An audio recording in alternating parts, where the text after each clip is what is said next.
آپ urduaudiobooks.com پر آباد شاہ پوری کی کتاب اسلامی زندگی کی کہکشاں سن رہے ہیں۔ آواز ہے وجی احمد صدیقی کی۔ دربار شاہی میں کلمہ حق۔ سلطان علاء الدین خلجی ان پڑھ تھا اور بڑا سخت گیر، عقائد و افکار کے لحاظ سے اس دور کا بہت بڑا لبرل۔ علماء دین سے تو اسے خصوصی پرخاش تھی، نیا مذہب تک ایجاد کرنے پر تل گیا۔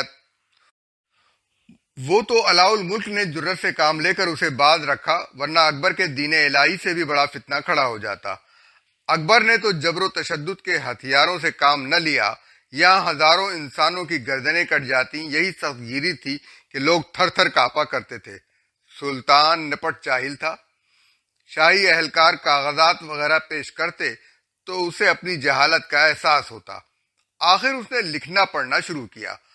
آہستہ آہستہ اتنا ہو گیا کہ شکستہ خط آسانی سے پڑھ لیتا۔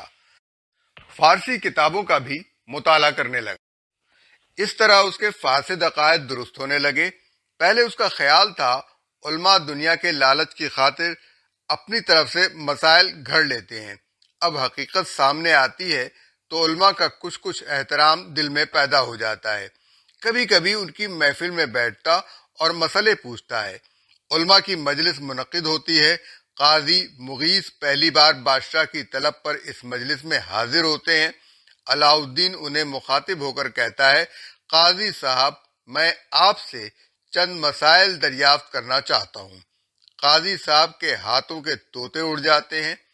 بادشاہ کو آج کون سی ایسی حاجت پیش آ گئی کہ علماء سے رجوع کیا ہے؟ وہ تو انہیں ہیلا ساز اور مکار کہا کرتا تھا۔ ہاتھ باندھ کر ڈرے سہمے لہجے میں عرض کرتے ہیں، جہاں پناہ بظاہر ایسا نظر آتا ہے کہ میرا وقت آ گیا ہے، اس لیے بہتر یہ ہے کہ بادشاہ مسئلہ پوچھنے کی زحمت کیوں گوارا فرمائے، شاہی ملازمین کو حکم دے کہ میرا سر قلم کر دے۔ جہاں پناہ کے سوالات کا صحیح جواب نہ دے تو آپ دوسرے علماء سے پوچھ لیں گے اور پھر دروغ گوئی کے جرم میں آپ کی تلوار ہوگی اور میری گردن۔ بادشاہ ہنس پڑا اور کہنے لگا، جو کچھ آپ سے پوچھوں اس کا جواب شریعت کے مطابق دیجیے اور یقین رکھیے آپ کو کوئی ضرر نہ پہنچے گا۔ اب بادشاہ سوال کر رہا تھا اور قاضی صاحب جواب دے رہے تھے۔ شریعت کی روح سے کس ہندو کو ذمی یا خراج گزار کہہ سکتے ہیں؟ اسلام نے ان غیر مسلموں کو ذمی قرار دیا ہے جو بادشاہ اسلام کے اہلکاروں کے مطالبے پر بلا عذر خراج اور مال ادا کریں۔ شاہی اہلکار کچھ رقم رشوت کے طور پر لے لیں تو اس رقم کو چوری یا سرقہ کہہ سکتے ہیں یا نہیں؟ شاہی اہلکار اپنی تنخواہوں سے زائد جو کچھ وصول کرتے ہیں وہ ان کا حق نہیں ہے، اسے سختی سے واپس لے لینا چاہیے، لیکن ہاتھ کاٹنے کی سزا چوروں کے لیے ہے، رشوت خوروں کو نہیں دی جا سکتی۔ جو مال و دولت میں نے سلطنت کے تخت پر بیٹھنے سے پہلے دیوگڑھ سے حاصل کی تھی، وہ بیت المال کی امانت اور مسلمانوں کی ملکیت ہے یا میرا حق؟ اس مال میں بادشاہ کا حق بھی ان مسلمانوں کے برابر ہے جو مال حاصل کرنے میں بادشاہ کی مدد کرتے رہے۔ علاء الدین کی پیشانی پر بل پڑ گئے، آنکھوں سے خشونت ٹپکنے لگی۔ جو رقم میں نے اپنے زمانہ امانت میں حاصل کی اور شاہی خزانے میں داخل نہیں ہوئی، وہ کس طرح بیت المال کی سمجھی جا سکتی ہے؟ اس نے کہا، آواز پہلے سے بلند ہو گئی تھی، جو دولت بادشاہ خود اپنی قوت بازو سے حاصل کرے وہ اس کی ہے، اور جو خزانہ اسلامی لشکر کی مدد سے جمع کیا جائے اس میں عام جانباز مسلمانوں کا اتنا ہی حق ہے جتنا کہ خود بادشاہ کا۔ قاضی صاحب بادشاہ کے بدلتے ہوئے طرز عمل سے بے پرواہ ہو کر جواب دیتے ہیں، اچھا، ایسی دولت میں میرا اور میری اولاد کا کتنا حصہ ہے؟ بادشاہ نے ایک اور سوال کیا۔ معلوم ہوتا ہے میری موت آ گئی ہے، قاضی نے کہا۔ بادشاہ سلامت پہلے ہی جواب سے ناراض تھے، اب دوسرے سوال کے جواب سے تو آپ کی ناراضی اور بڑھ جائے گی۔ میرے سوال کا جواب دو اور اپنی جان کی طرف سے بالکل مطمئن رہو، علاء الدین نے کہا۔ اس معاملے میں 3 طریقوں پر عمل ہو سکتا ہے۔ عدل و انصاف اور خلفائے راشدین کی پیروی منظور ہو تو بادشاہ کو اس دولت میں سے اسی قدر حصہ لینا چاہیے جتنا عام مسلمانوں کو ملتا ہے۔ اگر میانہ روی سے کام لیا جائے تو بادشاہ کا حصہ ان امیروں کے برابر ہونا چاہیے جن سے زیادہ کسی کو نہیں مل سکتا، اور اگر مصلحت ملکی کا لحاظ رکھا جائے، جیسا کہ علماء ضعیف روایات کی بنیاد پر بادشاہوں کی ہمنوائی کر دیتے ہیں، تو بادشاہ ان امیروں کے اعلیٰ ترین حصے سے کچھ زائد رقم لے سکتا ہے۔ میرا دستور ہے کہ جو سپاہی فوجی خدمات پر ضرورت کے وقت حاضر نہیں ہوتا اسے 3 سال کا معاوضہ واپس لے لیتا ہوں، اور باغیوں اور فتنہ انگیز لوگوں کو ان کی آل و اولاد سمیت قتل کرنے کے بعد ان کا تمام مال و دولت شاہی خزانے میں داخل کر دیتا ہوں۔ شریعت اس بارے میں کیا کہتی ہے؟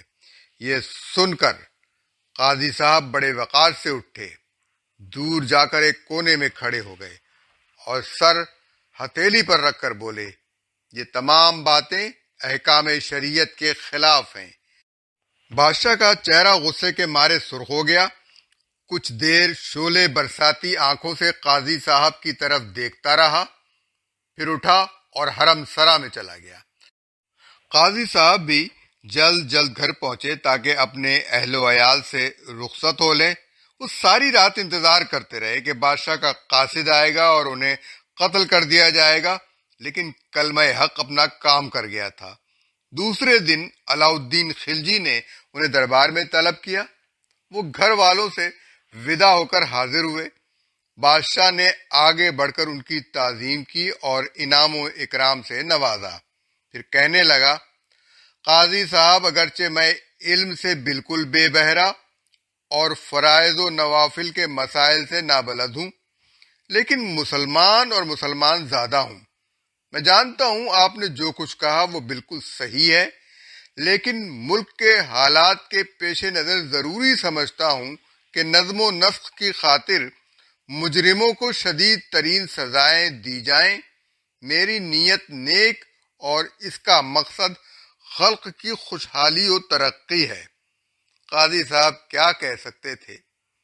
یہ وہ دلیل ہے جو ہر زمانے میں حکمران اپنے غیر شرعی اقدامات کے حق میں دیتے آئے ہیں۔ آپ urduaudiobooks.com پر آباد شاہ پوری کی کتاب اسلامی زندگی کی کہکشاں سن رہے ہیں۔ مرد درویش کی جرت و عزیمت۔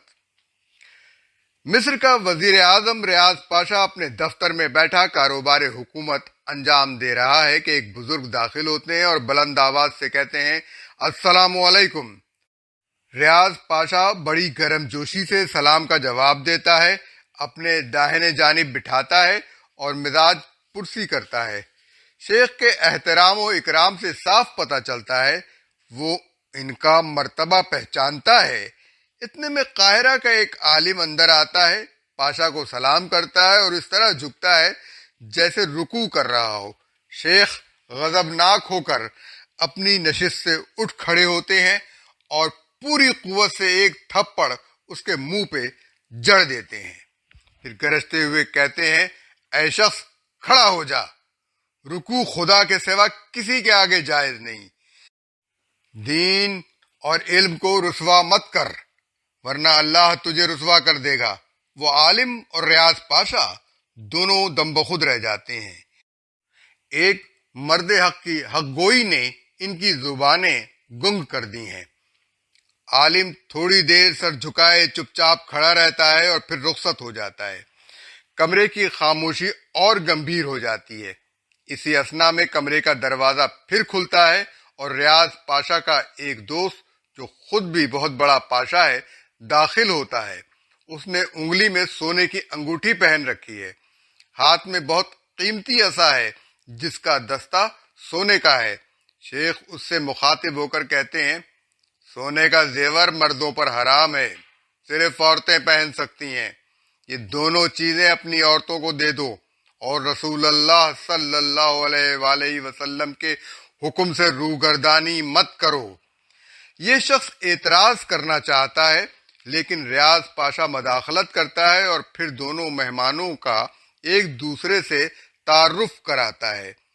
شیخ مصر ہیں کہ پاشا اپنی چھڑی اور انگوٹھی سے دستبردار ہو جائے، اور جب تک وہ اس منکر کو چھوڑ دینے کا پختہ وعدہ نہیں کر لیتا آرام سے نہیں بیٹھتے۔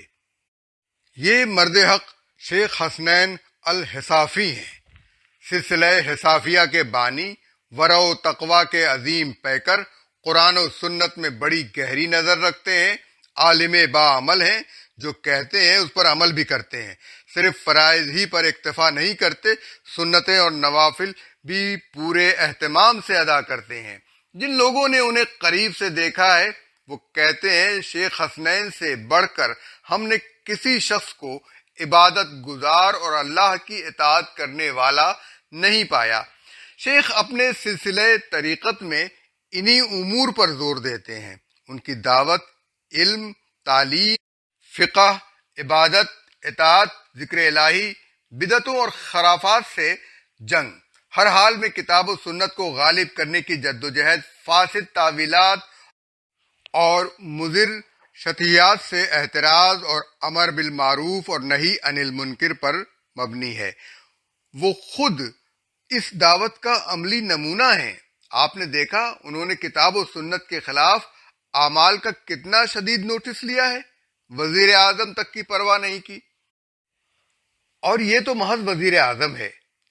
شیخ خدیو مصر توفیق پاشا کے سامنے بھی حق کا اظہار اسی جرت و عظیمت سے کرتے ہیں۔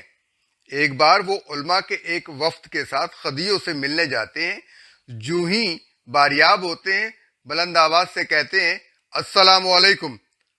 خدیو ہاتھ کے اشارے سے جواب دیتا ہے، شیخ اسی آہنگ میں کلمہ حق پکار اٹھتے ہیں، سلام کا جواب اسی انداز میں دو یا اس سے بہتر انداز میں کہو، وعلیکم السلام ورحمۃ اللہ وبرکاتہ۔ محض اشارے سے جواب دینا جائز نہیں۔ خدیو شیخ حسنین کی حق گوئی کی داستانیں سن چکا ہے، اس لیے سلام کا جواب الفاظ میں دینے کے سوا کوئی چارہ نہیں رہتا۔ شیخ کی حق پرستی اور حق گوئی کی بہت تعریف کرتا ہے۔ ایک مرتبہ شیخ حسنین اپنے ایک مرید سے جو سرکاری ملازم ہے ملنے جاتے ہیں۔ کیا دیکھتے ہیں دفتر میں کھریا مٹی کی بنی ہوئی چند شکلیں سی رکھی ہیں۔ شیخ پوچھتے ہیں یہ کیا ہیں؟ بس شکلیں سی ہیں، ہمیں کام کے سلسلے میں ان کی ضرورت پڑتی ہے۔ مرید جواب دیتا ہے یہ حرام ہیں۔ وہ ایک بت اٹھا کر اس کی گردن توڑ ڈالتے ہیں۔ ٹھیک اسی لمحے انگریز انسپکٹر آ جاتا ہے۔ یہ منظر دیکھ کر بگڑتا ہے۔ شیخ نرم لہجے میں کہتے ہیں اسلام خالص توحید قائم کرنے اور ہر قسم کی بتگری اور بت پرستی ختم کرنے آیا ہے۔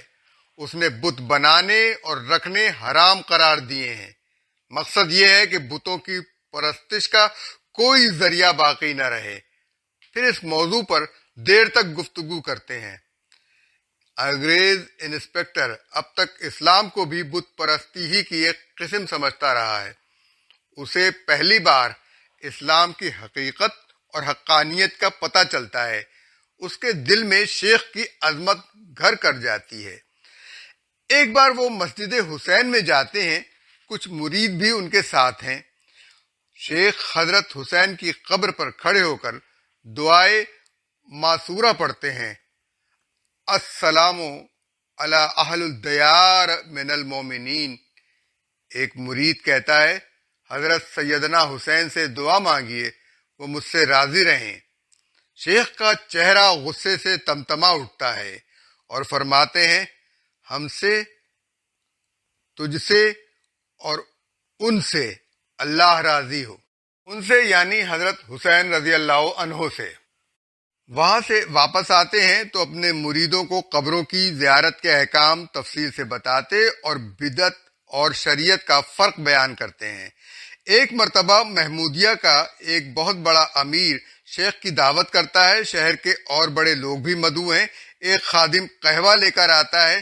یہ ایک نوجوان لڑکی ہے جس کے بازو اور سر رنگا ہے۔ شیخ کے چہرے کا رنگ بدل جاتا ہے۔ وہ غضبناک نگاہ اس پر ڈالتے ہیں اور کہتے ہیں لڑکی چلی جاؤ، اپنے بازو اور چہرہ اور سر ڈھانپو۔ پھر شیخ قہوہ پینے سے انکار کر دیتے ہیں اور صاحب خانہ اور دوسرے بڑے لوگوں کو دیر تک نصیحت کرتے ہیں کہ نوجوان لڑکیوں کو عزت و وقار کے ساتھ گھروں میں رکھو، چاہے وہ خادم ہی کیوں نہ ہو، انہیں اجنبی لوگوں کے سامنے لا کر کھڑا نہ کرو۔